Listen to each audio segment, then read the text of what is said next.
Oke, bismillahirrahmanirrahim. Pertemuan ini saya akan membahas macam-macam logika.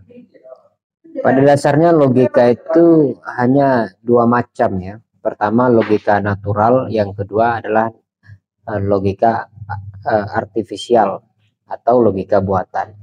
Logika natural itu adalah logika bawaan.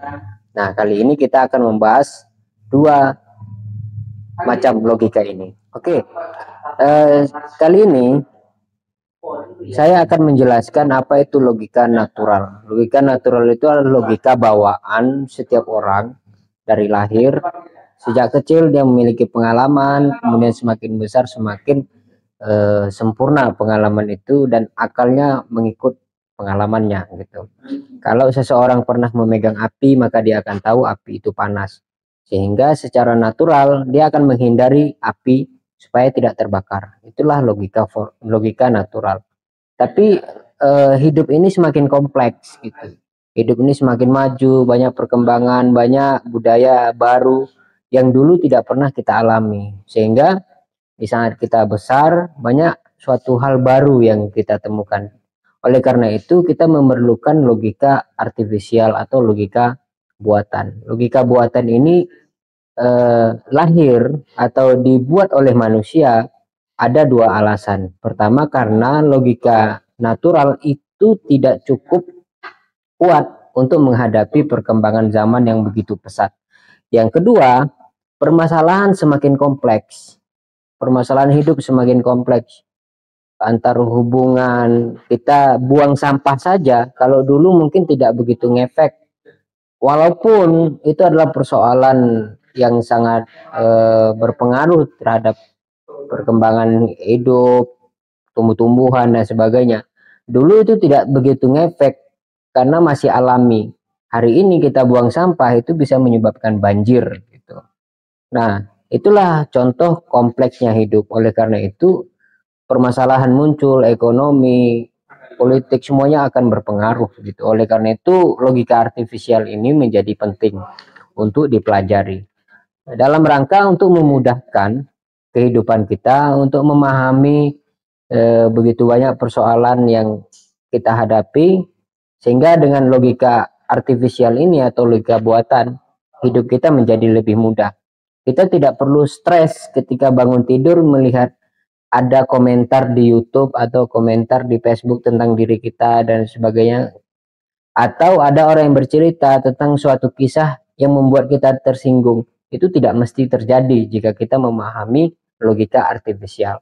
Untuk apa kita tersinggung dengan story seseorang di Facebook atau dia menyinggung persoalan agama dan sebagainya, untuk apa juga, begitu kan?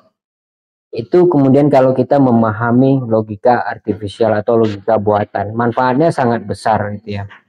Nah, untuk memahami logika artifisial ini, kita harus tahu bahwa logika artifisial ini dibagi menjadi dua bagian gitu. Ada logika material dan kemudian logika formal.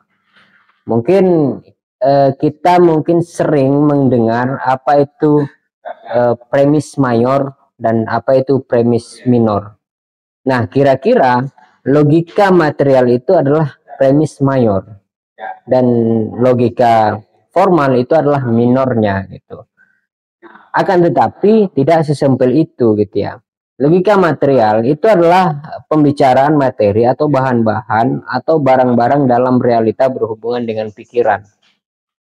Kita mungkin semua penonton atau subscriber saya pernah menonton cuplikan dari Rocky Gerung yang mengatakan bahwa jika fiksi mengaktifkan imajinasi, maka kitab suci adalah fiksi. Nah, ini adalah salah satu contoh logika material.